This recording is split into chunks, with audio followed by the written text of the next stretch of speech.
the studio of your mom's basement comes a podcast by two idiots in a revolving door of legends and has-beens from the oldest university in Texas. This is Purple, Gold, and Getting Old. What's up, losers? We just had a 20-minute conversation without y'all. Well, I think we're wanting to do a little bit of a different episode today. Yeah. You know, that someone who's special to all of us passed away, Kerry Owens, who was a professor at Mary Hardin Baylor. So we wanted to kind of honor him and share some stories about how influential he was on us, and even just some dumb, funny stories too. There's plenty of those. I'm sure most of them would be funny. So with that being said, Garrett, would you like to introduce our guest for the episode? I would, and I'd just like to say for the second episode in a row, I just swore you were about to say, would you like to open us in prayer? So that's how you know it's a UMHB podcast. Yeah. So I'll just let you introduce her. Well, that threw it to you to introduce her. I threw it back. Can I introduce myself? I don't know her that well. Well, yeah, I'm gonna let you do that, but I'm just gonna throw it to you. Right. So anyway, introduction 1, 2, 3.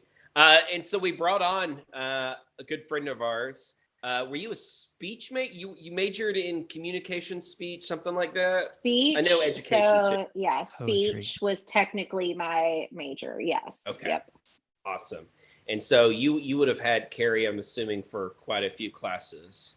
Yeah. I think I had Kerry or Kathy for, all of the classes in my major. So, a ton of hours that I spent with them. Yeah. And it was awesome. Good old humanities degree plans at UMHB where you've got like 3 or 4 professors in there. And you just take them over and over, and I was a history minor, so I got to take classes with Dr. Holcomb, and just really spent a lot of time in Hurd Hall, like a lot. Because that's where all of my professors were, between the speech department and the history department. If I was not in the education building, I was in Hurd Hall. So Hurd and Davidson, that was your stomping ground. Gorgeous I was a building. poli-sci major at first. And so I had like one professor for most of my classes like that, but it didn't work out so well for that. I didn't like the professor, so I just changed my major. But yeah, with Kerry, you definitely lucked out. All right. So I majored in the same thing and had the same few professors multiple times, except one class with Kathy and one class with Kerry. That was it. Yeah. So Emily, how did you get to UMHB? What brought you there? So this is a great story. So fall of my junior year of high school, I played tennis all through high school, and even one semester in college. And fall semester of my junior year, I was playing a tennis tournament in the Dallas area. And I was actually, at that time, really, really wanted to go to Baylor. And I know, I'm sorry, I was that kid. But I'm playing a tennis tournament. I'm wearing a Baylor ball cap. And I walk off the court after one of my matches, and Coach Copenhagen, who was the tennis coach at the time, approaches me. He's wearing a UMHB pullover. And he points to my hat and he says, "Is that a for sure thing or just a fashion choice?" And I said, haven't decided for sure. And he asked me if I would be interested in playing tennis at UMHB. He was like, "I can't officially talk to you because we don't give out scholarships, but if you're interested in a Baylor, an option other than Baylor, and you would like to continue to play tennis, we would love to, see if you want to play with us." And so I kind of started considering UMHB at that point. One of my good family friends is Doak Fleming, who is Baylor or UMHB class of your class, Garrett, right? So 2010. Yeah, 2010. He was in my very first 8 a.m. class. Yeah. And so Doak, I've known Doak since I was 6. And he was planning to go to UMHB to play baseball. So I kind of had heard of UMHB. I went to a very, very small high school. So the idea of being at a smaller campus really appealed to me. And then fall of my senior year, I applied to UMHB. And honestly, they gave me the highest percentage of scholarships of anywhere I applied. and that's kind of how I ended up there. Did you play tennis? Did you actually end up playing? I played for did? one semester. Yeah, I played for one Okay. semester. All of my scholarships were academic scholarships though, and when I realized I was spending like a lot of hours on the tennis court, and I had to keep a 3.75 to keep my scholarships, which is stupid high. And I made a B in Old Testament, and I was like, I cannot keep doing this. So after that, I decided it was not in the cards for me to play a Division III sport.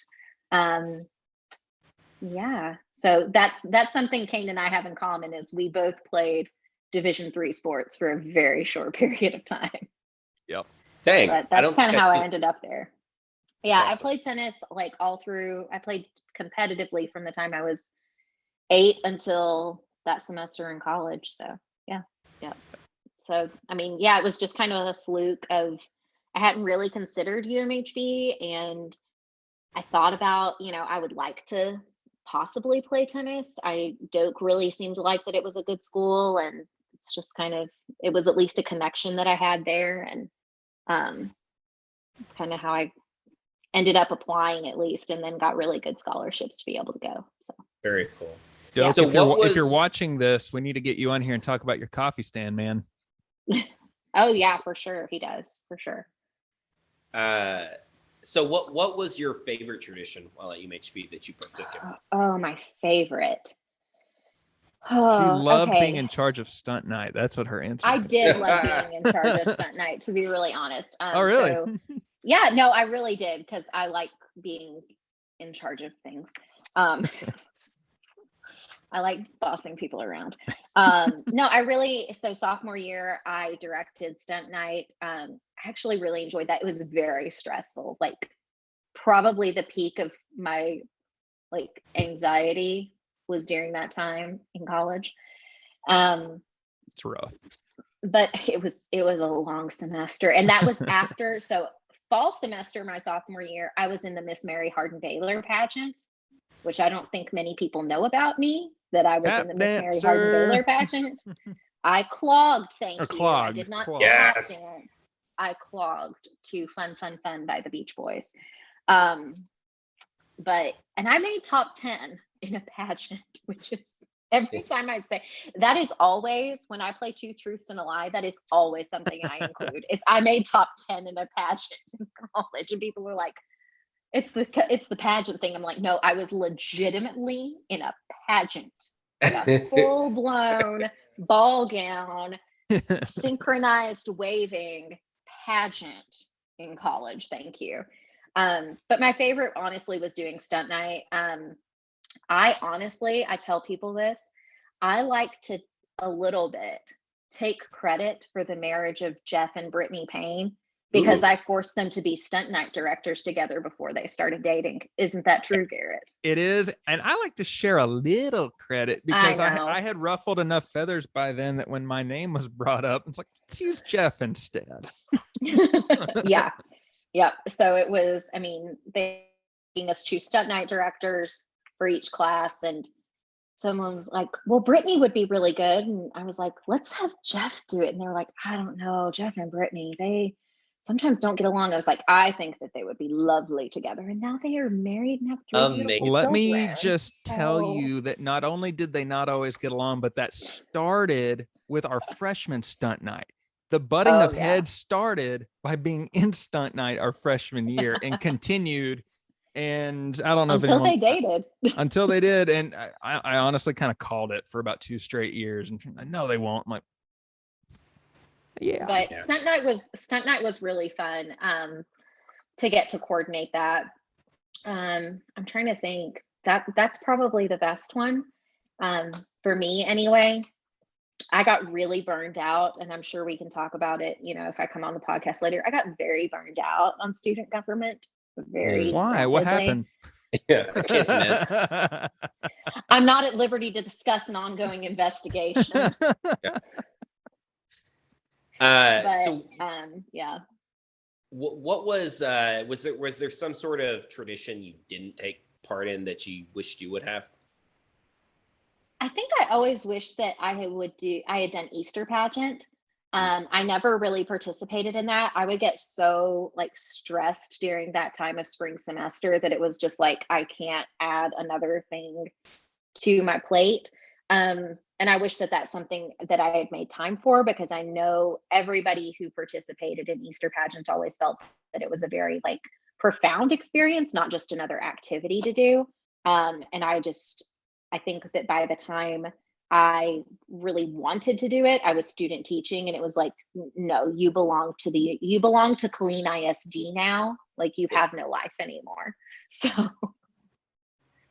but that's probably something I wish I had done. I just know people who really, it wasn't just something they did, it was something that they actually got, a lot out of the experience. So I did a lot of, just traditional UMHB things. So I don't feel like I missed out on a ton, which is really great. I think almost everything that you could do, I at least attended. Like, I may not have necessarily been like a key component of, but I at least like participated and got a lot out of it. So we had Grant Hickman on a while back, and you're just about like his level. Like, if there is something that existed there, it's like you said, you at least made a shot to be in it, or were in it, or were in charge of it. I mean, you did a lot. Yeah. And I think it was interesting because I did a lot in my first 2 years of college. And then my junior year, I think I was legitimately just recovering from like the whiplash of being too involved and not really like having a life, to be honest. And then my senior year, it was like legitimately just taking all the classes and then student teaching. So I did a ton of stuff my freshman and sophomore year, hibernated to a good extent my junior year. And then my senior year was like, I just need to graduate and have a degree and a job, maybe. Well, I'd like to make money sometime. Something we can get into on an additional episode, because I won't say why or what I'm talking about on this, but it's like you got slapped in the face with some injustice going into your junior year. And I say this about both of you, is that the things that burned me out and slapped me in the face and kind of had me over it happened so late in my college career that's really was just riding the wave on the way out. I always forget that y'all were like either halfway or a quarter of the way through when stuff started going on. So it's like, I don't know how y'all hung in there, but I hibernated. I really did. Like my junior year, I just hibernated. I made a 4.0 that year because I just was like, I just can't do another thing. I'm just going to be in school and I'm going to survive. And I like my boyfriend and I like my friends, and that's where that list ends. we like your boyfriend too. Yeah, we did. Speaking of your boyfriend, how did you meet? Did you meet through Doak? No, which is weird because they played baseball together, right? But so Kane's going to, when he hears this, I'm going to tell my version of how we met, okay? And someday, if you have Kane on, he can tell you his version of how we met. So it'll happen. People, brace yourself. I was, and there will be a lot more like bleeping, I'm sure, of his, because Kane has zero filter. I taught for 9 years, so I know how to filter myself. So I met Kane because I was playing tennis with Elise Coonsey, whose married name is Larner. And Elise told me that she had met this guy on the baseball team who she really liked, and she wanted me to meet him. But as girls do, like, I want you to meet him and tell me what you think of him, because you're an 18-year-old girl and you have to have like the approval of other females before you like a guy. And I remember she brought him to Burt Hall in the lobby, and I will admit, I was talking to another guy at the time, and she walked in with Kane, and I remember seeing him, and my immediate thought was, I wish my friend didn't like him, because he was fine. And so that's how we met. I was introduced to him by a friend who liked him, and I was not allowed to like him because girl code and stuff.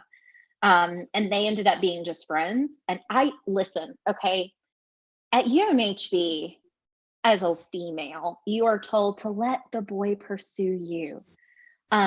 I did not. I pursued Kane real hard, and I have no qualms about that. I asked Elise for his number, and I don't remember how or why I texted him, but I texted him for something random, and then just kept texting him and didn't go away. I flirted with him so hard, and homeboy had no idea. Like, that's the sweetest thing I love most about Kane is he does not know when women are flirting with him. Does not, unless they're like taking their tops off or something. And in Kane's defense, I'm probably worse. Like, I was just like, oh, they were really nice, and don't think twice of it. No, I was flirting super hard, and he was like, what, huh? So we met through a friend. I remember our January of our freshman year, I just really liked him, and he was funny, and he was good looking, and he played baseball, and I have a type, and that, there that was. And so I texted him one night because we were going dancing, and I used the excuse of the UMHB ratio, and I said, we have so many girls going and no guys. Will you come and be my dance partner? Y'all, I'm not kidding when I say I pursued him. Okay. So you didn't wait for your Boaz. I did not. I did not. I didn't. And so, and I'm not, listen, I want to be clear. I am not knocking that. I'm just saying I did not subscribe to that theory. Probably should have, because I probably could have been a little more hard to get, but I was like, you know what? I like you. It worked. Like you. It worked out. We have been married for 9 years, so here we are. Anyway, and he told me when I told him that I wanted to go dancing, he said, I can't go because we have 6 a.m. baseball practice tomorrow, but can I make it up to you and take you to dinner tomorrow night? Nice. And we have been together ever since. So he finally got the clue with a super cute little girl. Y'all are. I know. I was adorable. I'm not gonna lie, I was cute. I was talking about Lila, but Oh, we'll give that to you. She is really cute. My kid is cute. Let me just say, in that whole story you just told, I still remember going to Getty's one night to meet up with Jeff, and I love that Jeff keeps recurring in the story too. I walk in there and I see Emily, she's the sweet girl from SGA who's involved with everything that I am, and we hit it off great already. And then there's a baseball player sitting with her, and I'm like, this always happens to the good ones. I'm gonna have to keep an eye on this guy. Lo and behold, my brother from another mother. Truth. So yep, that's how we met. And the final question we kind of ask everybody is, and I'm really interested to hear what this is. I could see it going a whole lot of different ways. What is your favorite sports memory at UMHB? Oh, okay. I have a guess, but I'm gonna wait. I know this isn't super specific, but I took one trip to Hardin-Simmons, which was really fun, just the road trip in and of itself, which is interesting because my brother actually graduated from Hardin-Simmons. So that was, always, I remember him telling me one time, he was like, Emily, we don't care about the rivalry because we suck. But that was really fun. But I think just in general, going to football games my freshman year, I was really into it. I grew up around football. My dad was a high school football coach until I was 10. So I enjoyed watching the games, legitimately watching football. Kind of got annoyed with people who had no idea what was going on. I hate watching sports with people who don't understand sports. I hate. And so I just enjoyed that whole experience of being in the end zone with the couch crew. I think I'm not gonna lie, I was the freshman girl that was like, okay, we're up by 57. I'm going home now. And you still stayed longer than most people. It's the third quarter and we're up by 40. I'm gonna go. Like, I don't think we're gonna lose this game. They don't need me here anymore. So, but I think that was just the most fun. Like, I think it was a great atmosphere for watching sports. I loved basketball games. Well, I didn't love basketball games because by the time I attended a lot of basketball games, Kane and I were dating. And Kane liked to be loud with y'all. And people knew that Kane and I were dating. So I got a lot of looks from, less rambunctious fans is probably the nicest way of saying that. Who would look at me like, curb your dog, lady. And I'm like, he's a grown adult. Like, I have no control over him. Like, and he would be, chanting, bye, buddy. And people are looking at me like, people are looking at me like I need to do something about him. And I'm like, just because we are dating does not mean I have control here. Like, have you met Kane? He's no, like, that's not happening. So I need to throw in there that every Tuck bro had like a specific thing that was unique to them that I related to that the others didn't, and each one has a thing. And I think with Kane, it was always, we knew how to loudly yell just the right thing in public to make all heads be like, what is wrong with y'all? Like, yes, yes. He was the guy. Listen, when you are the female attached to the male that is yelling that thing, somehow it's your responsibility to make it stop. And Garrett, because you had not met Hannah, or you were not dating Hannah at that point, I also got looks for you as well. Like, I'm supposed to be in control of you and Kane. And it's like, I'm not their mommy. Like, I can do my best, but they're not going to shut up. Like, oh gosh. I was at the infamous basketball game where there were some Speedos worn by two undergrads who shall remain nameless. That was a good memory as well. I don't know how long they'll be nameless. They were supposed to be last week's guest and we had to reschedule.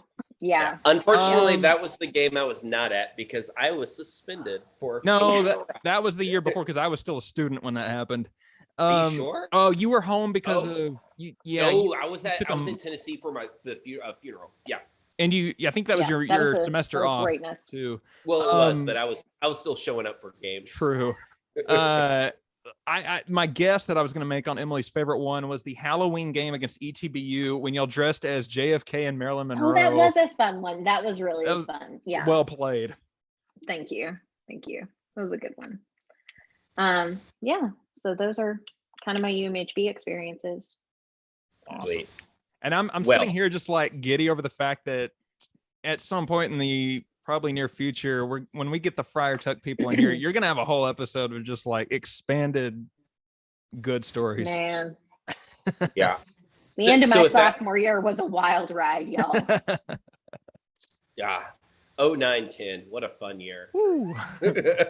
Fun is maybe not the best adjective that I would use, but it was the party hard, suffer hard semester. Many good times were ahead. I had some of my highest highs of college, but I also had some of my lowest lows that year. Amen. So, absolutely. Yeah. Well, I think there are so many stories I'm like wanting to go and like hear again and like threads I want to pull at. But we're going to save that for another time. We've our whole plan when we started this podcast was eventually want to get to our good friends and indulge ourselves with just telling our old stories again. But we wanted to like establish ourselves with other people. So let's just say there's a reason writing a book has taken a decade. Yes. It's a process. But we will get to that probably in the spring semester coming up. But we wanted to bring Emily on for the specific reason to talk about and remember Kerry Owens a little bit. Yeah. So Emily, yes. How did you meet Kerry? Your first interactions with him? What was he like for you as a professor? What did he mean to you? So, man, the first class I took with Kerry would have probably been like advanced public speaking. And I took that class once. So I was very I don't want to say, like, I was the same amount of confused as everyone when you go off to college about like, what the heck do I even major in? I started college as a mass communication major with an emphasis in broadcasting, and quickly realized that I would make no money and move around for the rest of my life and had no desire to do that. And but I had these like communication hours that I needed to like do something with, because UMHB is very expensive to waste hours. Didn't want to do that. So I kind of, to be really honest, like right around the time that I like met and started dating Kane, um, I felt very much a call placed on my life to go into education. Um, it was something I had resisted the Lord telling me to do for a really long time, because my parents are both educators. And I was like, I will not be a teacher. Like, I'm not going to do it. I watched my mother grade papers every weekend. I just was against it. I like dug my heels in, and I got to a point where I knew that God was telling me to go be a light in the darkness, and that was in public schools. And I couldn't deny it any longer. I couldn't turn away from it. It was where I was supposed to be, especially in that season of my life. And so I kind of had to figure out, okay, I'm going to be a teacher of what? And the way UMHB's education department was set up was, if you wanted to be a high school teacher, you had to double major in education and whatever subject you wanted to teach, so that you had the background knowledge to then certify in that subject. So I already had communication hours. I knew I was decent at it. Like, I like to talk. Why didn't I major in speech? I also really didn't want to major in English, because I didn't like the teachers in the English department, and I really didn't want to take classes from them for 4 years. So, and one of my good friends was an English major, and she just hated her life. So I was like, no. So I picked speech, and that's kind of how I landed in the speech department at UMHB. And my first class with Kerry, I just remember thinking, I'm either going to make an A in this class and love it, or I'm going to fail and hate it. And I made an A in the class and loved it. I was in that class with Preach, was one of my classmates in that class. Preach and I had some very interesting conversations. I will say he called me the other night, and he wants to come back to the podcast. So Preach, if you're watching, shout out. We had a lot of really interesting conversations in that class. And I just remember Kerry making a huge impact on me. He had such high expectations, but he was also incredibly gracious.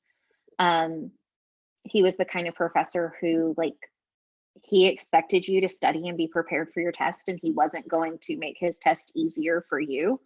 But at the same time, he gave you everything that you needed in order to make an A on that test. Like, his reviews were exactly what was going to be on the test. His tests were always open-ended questions, which freaked people out. But if you had listened to his lectures, and if you had taken notes on the review, you had everything that you needed to answer those open-ended questions. And so I remember, like, I would just say the review out loud over and over and over again until I had mastered it. And as far as speeches go, he really cared about helping you become a good public speaker. But more than that, he cared about you being a good communicator and a good person. And I think that the biggest thing that I took away from just his teaching in general was he and Kathy, and I have to give Kathy credit on this, because she was actually the first like speech teacher I took a class from. They were the first people who helped me realize that you do not have to vote a certain way just because you are a Christian. Yeah. And I grew up in a very conservative Baptist congregation. And I really very much at 18, like a lot of kids, like just, and not necessarily from my parents, but just more from like church life, equated this set of voting values with being a good Christian. And Kathy and Kerry did not. Which party was that? No, I'm just kidding. I'm not. Don't make me go there. Anyway, it's not like by no means, they never even talked about politics. They never even talked about how they personally voted. It was just clear that they helped me understand to think for myself, and that you don't have to, like, it doesn't make you a bad Christian if you have a different idea than what mainstream left or right says about any idea. And man, was that eye-opening for me, and incredibly fundamental to who I am as a person today, who I became as a teacher. Like I became the teacher who wanted my kids to think. I don't care what your individual beliefs are. I just want you to know why you believe what you believe. And I took that into my own classroom, and I said this in my Facebook post after Kerry passed away, that one of my greatest accomplishments as a teacher was knowing that I had made him proud in my classroom, because I know that I taught children. I know that I taught my students to think. I didn't teach them to believe one way or another. I didn't teach them that my way of thinking was the only way or the best way or the right way. I taught them it's okay to believe what you believe. If you are a good person, if you don't hurt other people, and if you know why you believe what you believe.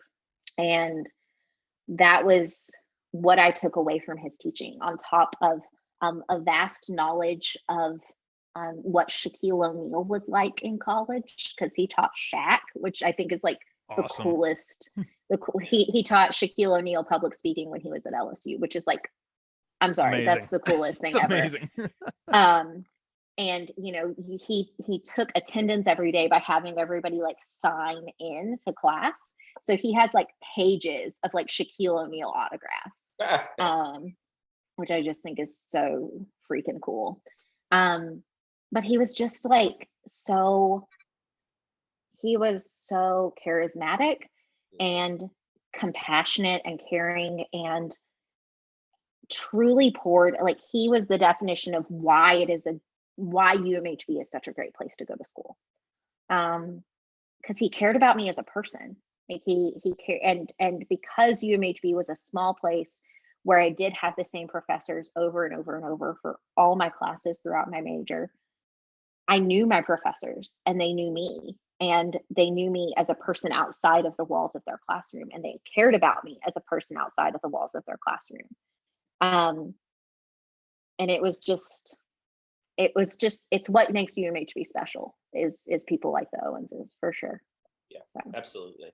I totally resonate with what you say, with just like where concern was, more than almost any other professor. It was evident to me that like he did not care about your grade within the class so much as that you are taking something valuable outside of that class. And when you talked about the way he just helped you to think better, that totally. You know, I think about some of the best lessons I had from him were probably not even in the classroom. You know, he was someone that I would rant to a lot about frustrations with administration, and I think it's those things that I actually take away when he was giving me advice in a very like Kerry comical way, about how, for me, it was about like, you know what, if the administration, if the system is doing this thing, but like, if you feel like it's wrong, like you don't have to go, like there are ways to resist that. No wonder we got along with him so well. I know, right? He really, like you said, and like we both said, he really wanted you to just be an independent thinker, and be a good person. Like that's legitimately all he, asked of people.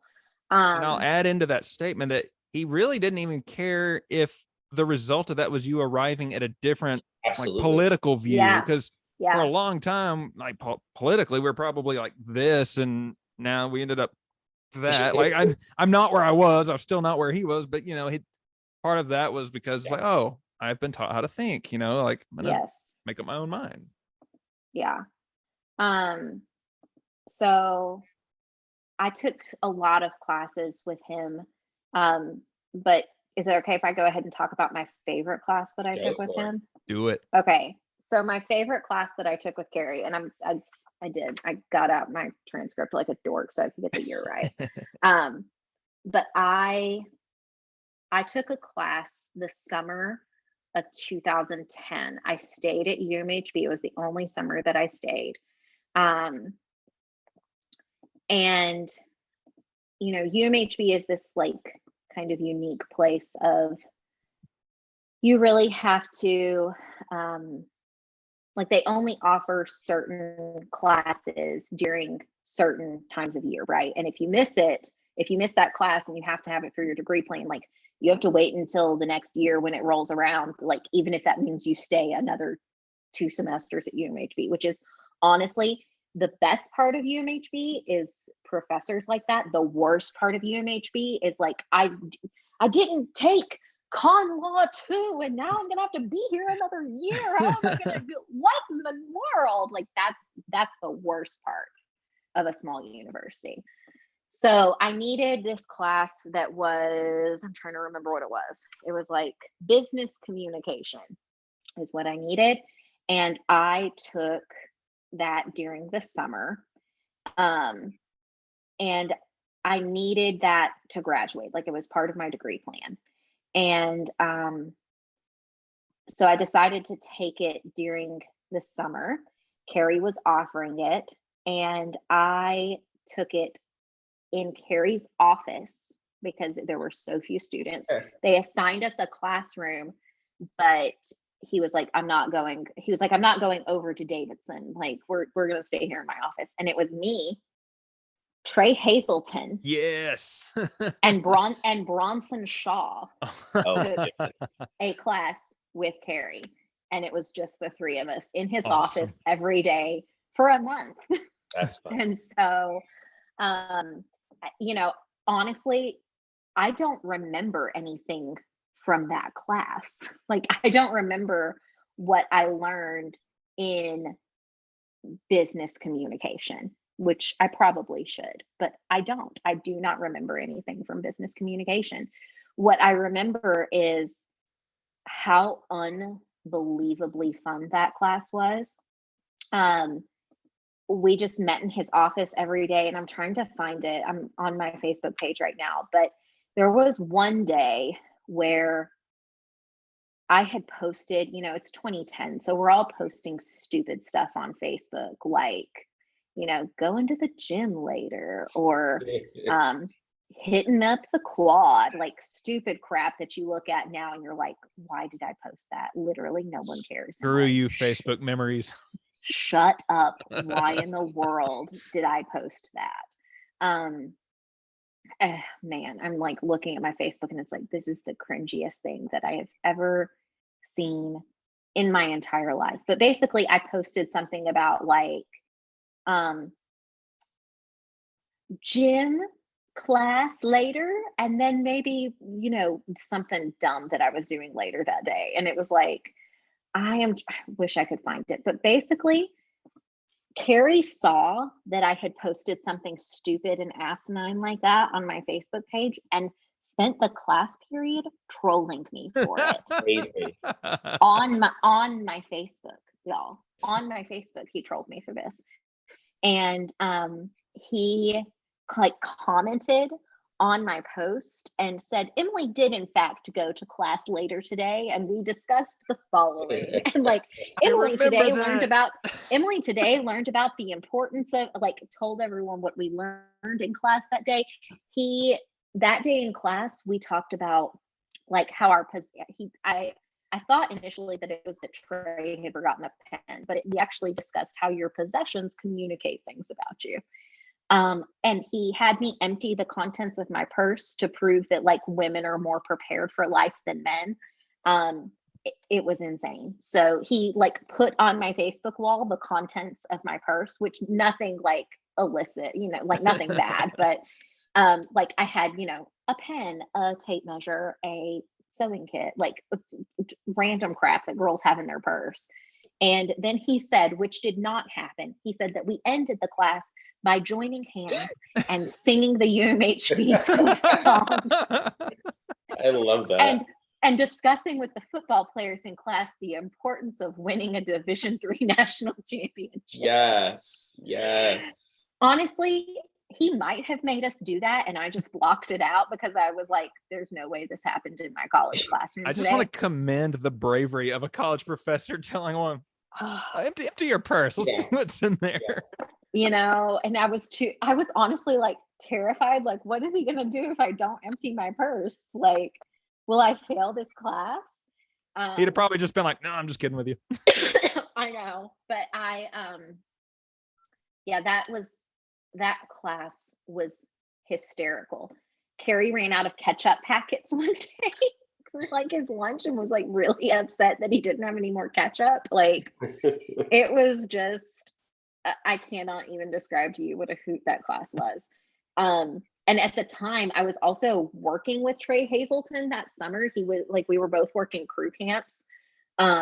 So I was spending like a very odd amount of time with Trey that summer. I remember specifically that was the summer that Novak Djokovic had like his like 20-hour tennis match. And I remember watching it in the Center for Academic Excellence, like on the computers with Trey Hazelton.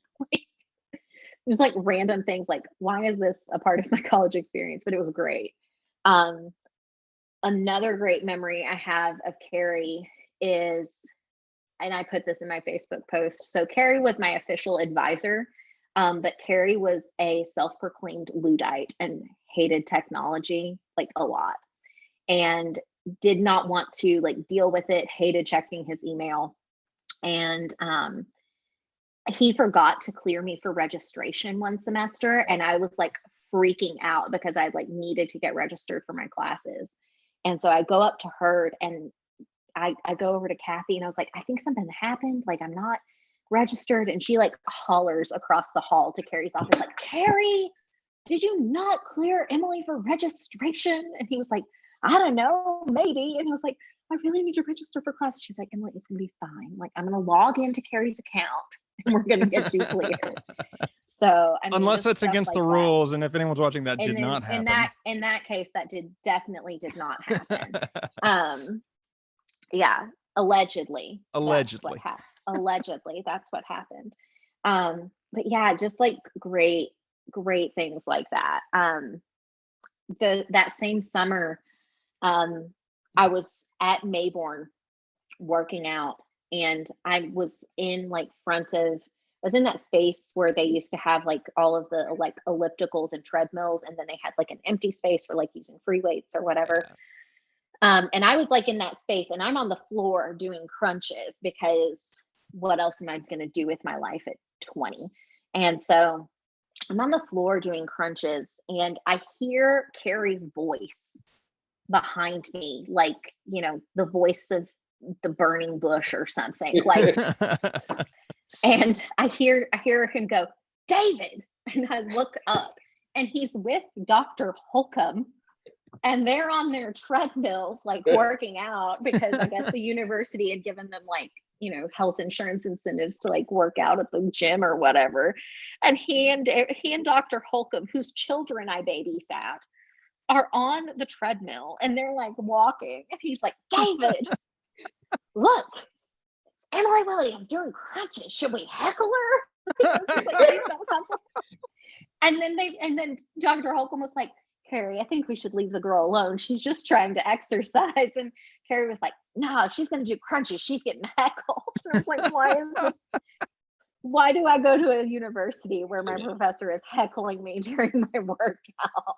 Folks, UMHB was like Cheers, where everybody knows your name. It was truly. And like, I remember just like looking up, like, this is a nightmare. This is a nightmare, right? This is a nightmare where my professors see me in shorts. Like, why? Like, why is this happening? I think Sorry, go. No, go ahead. I think getting embarrassed by Kerry is just like a mark of honor, though. It is. It only happened to it me is. once, and it I was. remember I had a class with him where it was right after I was suspended from the basketball game, and I'm not exaggerating here, for 15 to 20 minutes, he was talking about what a model student I was and why it was a shame that UMHB was doing to me what they were doing, and that they should instead be like holding me up on a pedestal in class with everybody else. I'm just like, oh, Kerry, can we just move on? I can't. I love that. I was very honored, but like it was also the most embarrassing thing that I had two moments. One of them was kind of embarrassing. The other one should have been and wasn't. One was, and as I mentioned earlier, my political views of the president are not quite what they were once upon a time. And I had a bumper sticker. I don't know why I preface with that. I still agree with the bumper sticker. I had a bumper sticker that was very politically charged, and folks, don't be people that put political bumper stickers on. It just doesn't look cool. And I hear Kerry at a tailgate party for a basketball game. Oh, whose truck is that? And I'm like, I know everybody here. Whose truck are you looking at? And he points, and he's looking at my truck. And I was like, I thought about lying, and I thought, no, he'll bust me. I was like, it's mine. And he just rolls his eyes, he throws his hand up. He goes, that's an insult to higher education. Walks off. Yeah, the one that should have embarrassed me, and they actually read this at the funeral the other day, which was awesome. I had this bet going with my mom that I could go to never skip a class unless it was a school related event that I had to be at through all 4 years. And there was also the part of me that was like, I'm paying to be there, and my luck is if I skip, that'll be when they give out the test key or something. So I just had this like obsessive thing where I had to go to every class. I made myself do it. Well, I had the flu my sophomore year, and to all the doctors out there that keep trying to force the flu shot on me, that's the last time I ever had the flu. It's also the last time I ever took a flu shot. And so I went, and by the time the man married to a nurse. Yep. So I went to my morning class and got kicked out of there because my professor was going through medical treatments and could not be around sick people. But I still got counted present. I'm like, it counts. My next class was with Kerry, who had just been to Mardi Gras. And I go to his class and I'm sitting there, and I think I'm keeping it together, and I start fading. I'm like, if I put my head down for a minute, I won't throw up. So I put my head down, and something hits my head hard. And I look at my desk, and I hear this like shattering sound, and I look, and when I say Mardi Gras beads, I'm talking like you didn't get them at the dollar store. I'm talking like a carpenter made these things. They were huge wooden Mardi Gras beads. He had pelted me in the head with them. He goes, wake up, sicko. And I look up, and he goes, you sick? I'm like, yeah. He goes, I count you present. Go home. So that was a wonderful moment that probably should have embarrassed me. I love it. Well, Emily, do you have any other kind of lasting thoughts or memories of Kerry that you'd want to share? Things that maybe he helped you out with, in just life in general, that have carried on for you? I think when I did graduate and went on to teach, so I graduated in 2011, and that was when the recession really hit Texas really hard. And there were no teaching jobs to be found in 2011. And I ended up teaching at a private Christian school, which was not my first choice, not because I have anything against Christian education. I went to UMHB, but because I felt like I was supposed to be in public schools. And I just remember Kerry said, basically, don't feel held back by the fact that you're in a Christian school. Those kids need you just as much. And just I remember he was Kerry passed away. He was 1 year younger than my dad. So, he's my parents' age. And he was very paternal in a lot of ways. And not in a creepy way, just in a truly cared about me way. I remember one time he said, I never got to sit Kane down and make sure that he was worthy of you, which I thought was incredibly sweet. And he just, I valued his opinion of what I was doing with my life so much, because I knew that he didn't say that lightly. Like he was not somebody to blow smoke. No. So if he not at all. So if he disapproved of something, he was just not going to say anything. And if he complimented what you were doing, or if he felt the need to say like good job, it meant something. Yeah. And that was, so when I would post things on Facebook about teaching or about anything like that, and he would say, I remember one time he said, I wasn't even posting about school. It was after, I'm going to try hard not to get emotional. So if I do, I'm a girl, I'm allowed to. It was after Lila was born. And so listeners may not know this about me, and that's okay. So I'm going to be as brief as possible. My 3-year-old daughter is disabled and has epilepsy, is kind of the best way I can sum that up.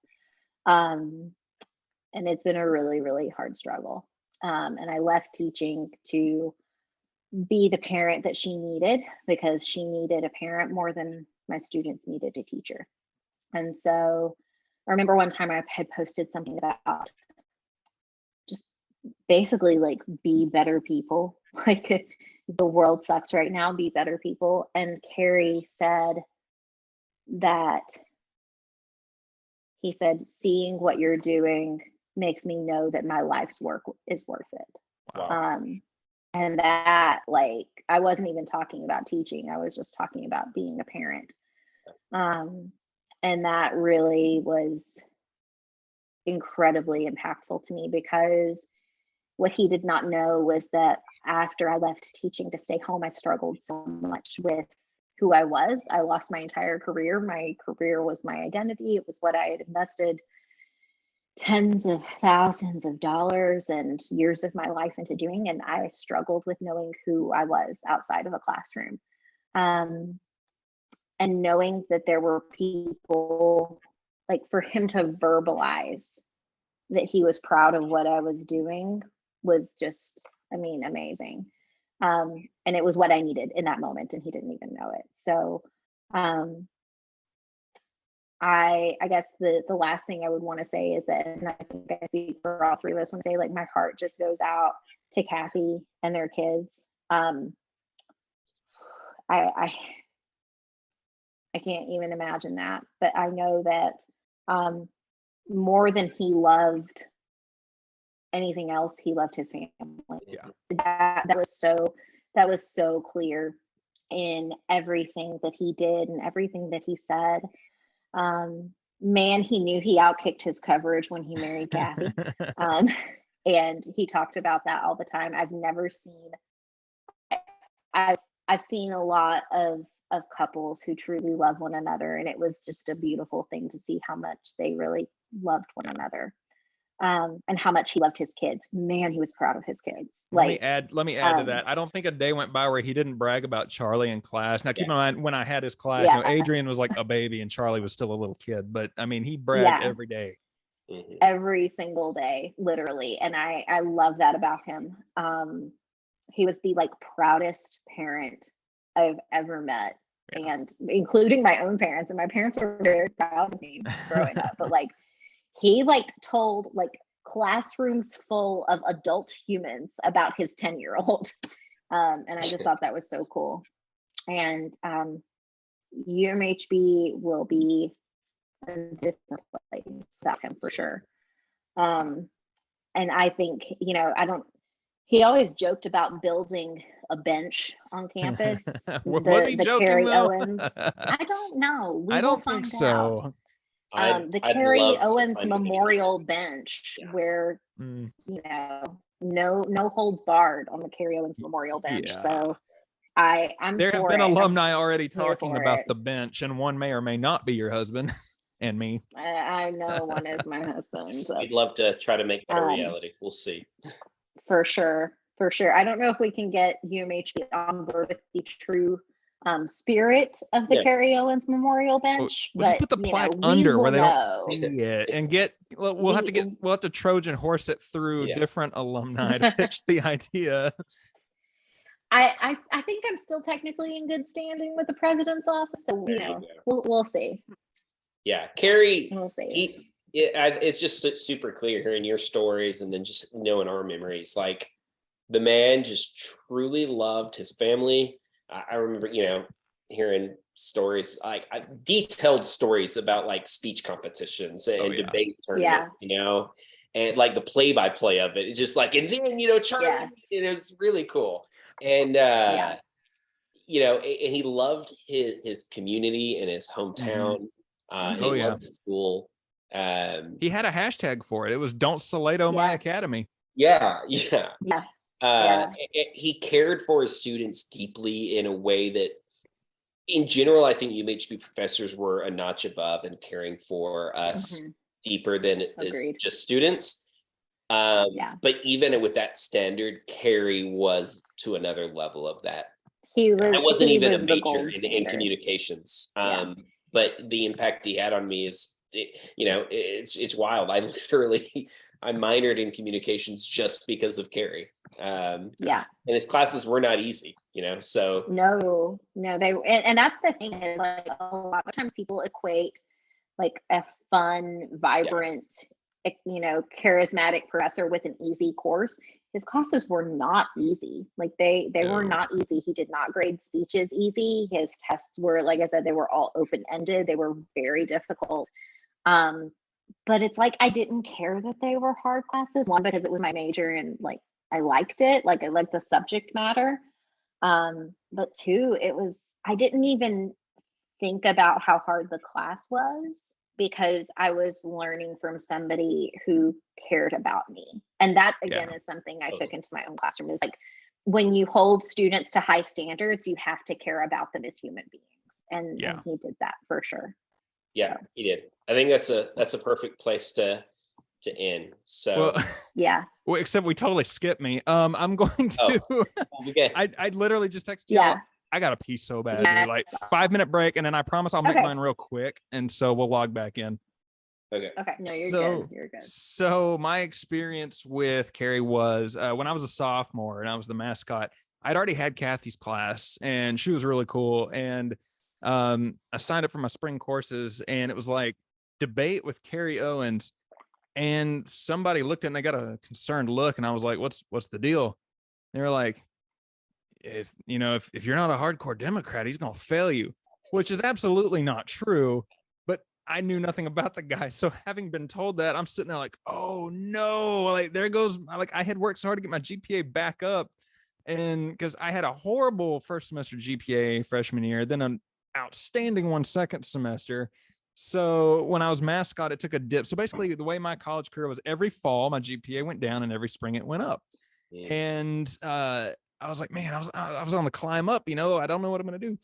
And so I am at the Austin airport about to leave for Wisconsin Whitewater for the first and last time. And I run into Dawson and Tatenda and this third guy that I don't know. And this third guy was Kerry Owens. And so they introduced me, and I'm thinking, well, this dude actually seems really cool. And so we talked for a while, and I tell him, I was like, I'm actually in your class in the spring. And he's like, cool, I'll see you there. Like, it was like the most welcoming thing. And then as I get up to go check back in with the group I was flying with, Dawson yells at me. He goes, "Hey, it's 6:45 in Wisconsin Whitewater." And we all just, "Still sucks." And Kerry cracks up laughing. He goes, "What was that?" And we were like, "It's time call." And he goes, "That's the greatest thing ever."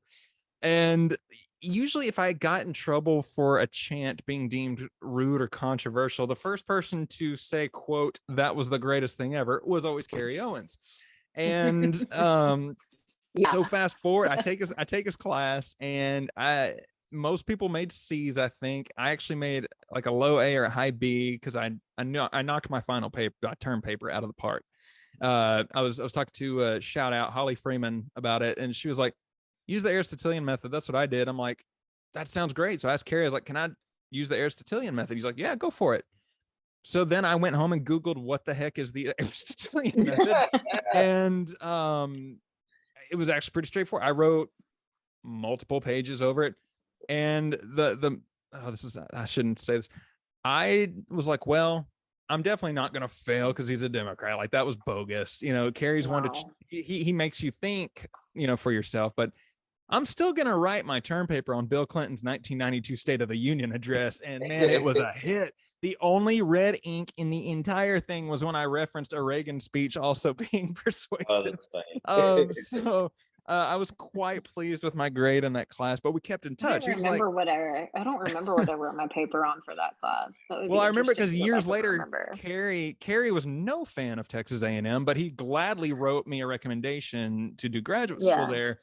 And this was the first time I applied to A&M. I actually didn't get in because I was going to do a completely different program. So I'm actually very glad I didn't at first. But in 2010, he wrote it. And I told him, I said, maybe don't mention the topic of my paper because I was thinking about going to the Bush School. And he goes, I won't tell George and Barbara what you did.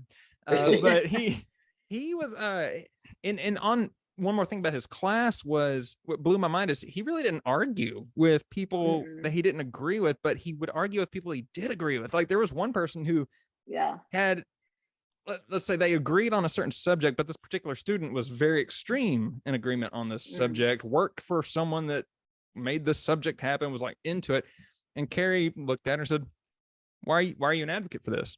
She said, well, because blah, blah, blah, blah, blah, and blah, blah, blah, blah, blah. And he goes, no, that's not true. But I want to hear you, back it up. I want to hear some facts.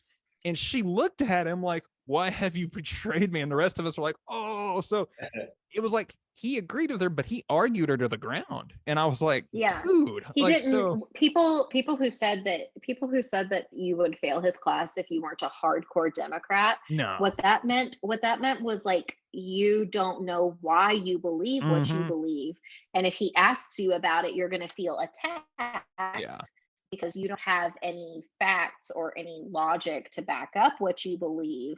And so, like, a lot of kids did feel attacked in his classes, but it's just because he did not care what your end result was, as long as you were not hurting other people or you weren't being a crappy human.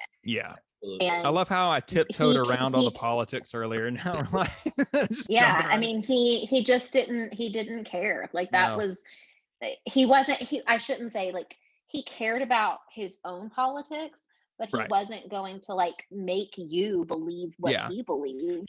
Like, he didn't chastise me at all when I went on and worked for political campaigns later. Now, he would make fun of some of the views, and he did it in a hilarious way that, again, would make you think, like, oh, he's got a point. Like, political humor, for the most part, is so overdone that it's just an eye roller, and it, like, late night shows aren't even funny anymore. It's like, oh, cool, you're telling the same joke you've told for the last 16 years. But it's like he would do it in a funny way where it was like, he's got a point. And so he never once gave me grief for, and let's just jump full off the diving board here.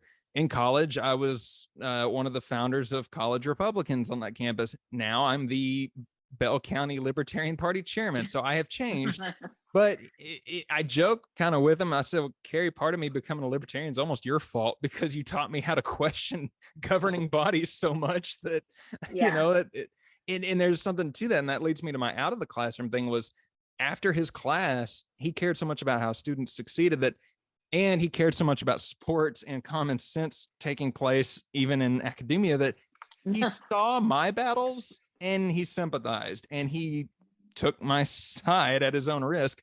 And there's no better example, two better examples. The Washington and Jefferson football game, my junior year, where, let's just say, and folks, I'm not exaggerating, this is a 100% statistically true thing, at least it was that day. We did not see a single player on the other football team that was not Caucasian. It was like, this is strange, like no Asians, Hispanics, blacks, nothing. And so Andy points that out to me. And we had gotten in trouble for all our school chants. And then we got in trouble for chanting "That's What She Said" at the refs. And so we had run out of stuff. I've never seen it happen where you run out of stuff to yell at a game. So we get the crowd to chant "Celebrate Diversity" in the third quarter. And all-time great chant. All-time great. Needless to say, there was a radio message sent from the top booth down to the field to immediately cut that. Well, guess who tracked me down by the water fountain at halftime to tell me that it was the greatest thing he'd ever heard at a sporting event. Kerry Owens. The other example is when they were regulating the couch crew out of existence, and why they were trying to get rid of it, I don't know to this day, but one of the Hail Marys I threw, one of several, was, okay, we need another sponsor who's actually been with the couch crew, who's gonna back me up. And so we brought Kerry in, and the first thing Kerry, he kind of got concerned. He had a concerned look on his face. He said, well, I'll go to all the games with y'all and help out, but I'm not going to be the one that tells y'all to settle down. And I said, Kerry, that's the point. Yeah. So at that point, he laughed and goes, oh, well then, yeah, I'm in. And sure enough, the first meeting we had the next semester back on campus, there was discussion over the regulations and rules and all this stuff. And I landed myself in hot water because I knew they were going to do that. And so I came prepared with big printout cards that had pictures of our fans section each week the prior year before the regulation, and then each week after the regulations. And I showed what happened. Not a popular move in that room. And Kerry agreed with me. He backed me up and he said, listen, folks, I'd rather have fans that are unruly and out of control than to be a McMurray or Howard Payne that have no fans at all. And man, I could talk for a long time about the regulations that didn't make any sense, but that's a whole other podcast. It was weird. Like I'm going to spend about 10 seconds total on this, but I was at the football game this last week. And the reason I left halfway through the second quarter was because I was watching the final product of those regulations. Just really, like, when you see a side that wins a battle, I'm looking at our stadium on third downs and even touchdowns, and I'm like, dang. I think Kerry's funeral was louder than this with laughter than our fans are with clapping. And I thought about that because I'm like, Kerry was the honorary captain at the game today, and the applause was so much louder for that than the game. And I could appreciate that. And so it was just kind of like, man, he was right. He's an honorary captain at a game where we say he was right. And speaking of the funeral real quick, I'm glad y'all got to see it on the live stream. I had the privilege of being there, and it was kind of cool to see who all turned out. There were quite a few UMHB professors I hadn't seen since I was there, and coaches, and just people that turned out. That room was packed.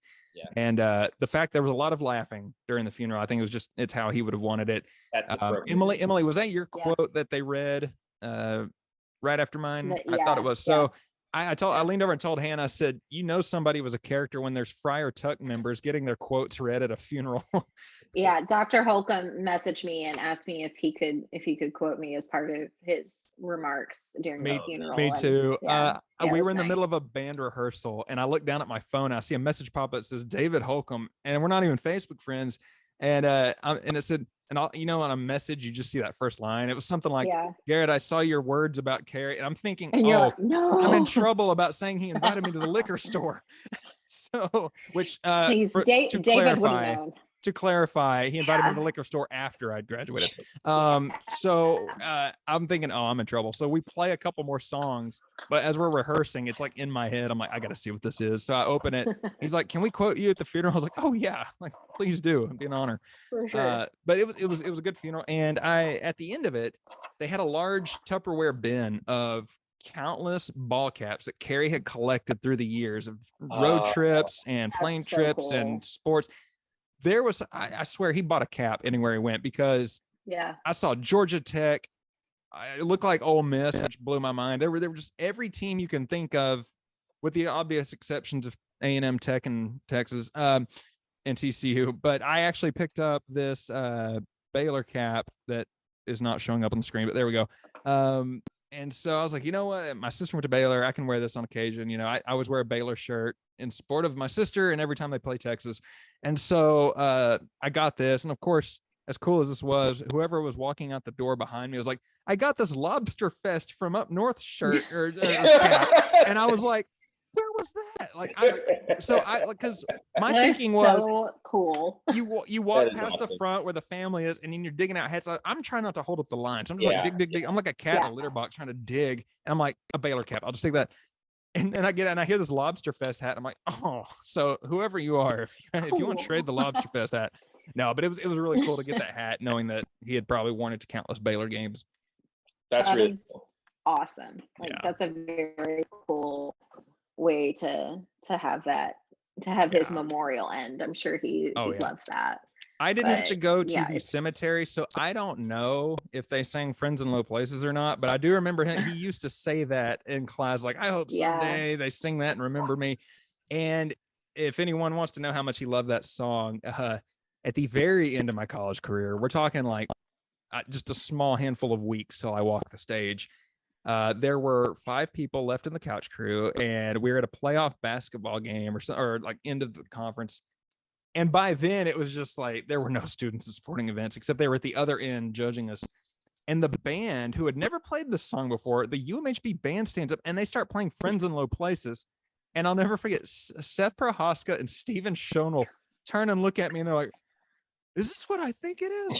And I was like, it was almost like church. We're like, all right. So I remember Kane and Nathan and I, we all stand up and we all start singing it as loudly as we can. Of course, people are looking at us like, are y'all nuts? And the harder people scowled, it made me happier when I saw someone else stand up. A section over, Kerry stands up above everyone sitting around him and just starts screaming the words with us. And it was great. I love it. Love it. Well, Emily, I love it. Man. thank you so much for coming on and Yeah. Well, thanks for stories about having Kerry. me. That was a lot of fun. That was probably the most bro appropriate. Bro appropriate. I've ever had. Bro appropriate way. You threw in bro appropriate way, man. I told Kane, I said, I need to greet Tyler and tell him that, I've missed him in the most bro appropriate way. And so And that's a listening- joke for another time. Yeah, that's a joke for a never time. Definitely. Your That sister. one, yeah, that was in the bin. That goes in Yeah, the vault. that stays locked. That one stays locked down. Yeah. It's on I keep those locked in a deleted drawer. footage. I have those DVDs locked in a drawer, Oh my god! and the door literally looked fell for off ours. today. I looked for ours the other day, and I was like, "Where did I put them? They're somewhere in my house." So, That's the scary it's thing is there that somewhere. relatives or friends are going to find them someday. What is this movie series? Yes, Oh, people, we gosh, made a that's- trilogy about our ridiculous group of idiots. Gotcha. Man, That- well, I that's- miss our ridiculous group of idiots, guys. I do It's too. good I talking wish with you y'all. could have made the reunion, which somebody asked me the other day, I like, that was like last year, know. wasn't it? I'm like, dude, that was in 2019. It's been like 3 years. For real, I think that we didn't come because we had a very small, very sick baby. So, Yeah. who was long. I But you know told, what? She is doing amazing, and great. so the next time that we get together, she is like the best road tripper ever. Yes. So Yeah. we will definitely make a trip for sure. Yeah, Love it. Well, it was Yep. good catching up. Thanks. for sure. Absolutely. Hey, I have something I have to tell y'all after the recording. So Okay, well, you can edit Let me out saying that. let me pause the recording in case Tyler wants to do an outro after this. No, I want to go to bed after this. Okay. All right, let me just stop recording then. Okay.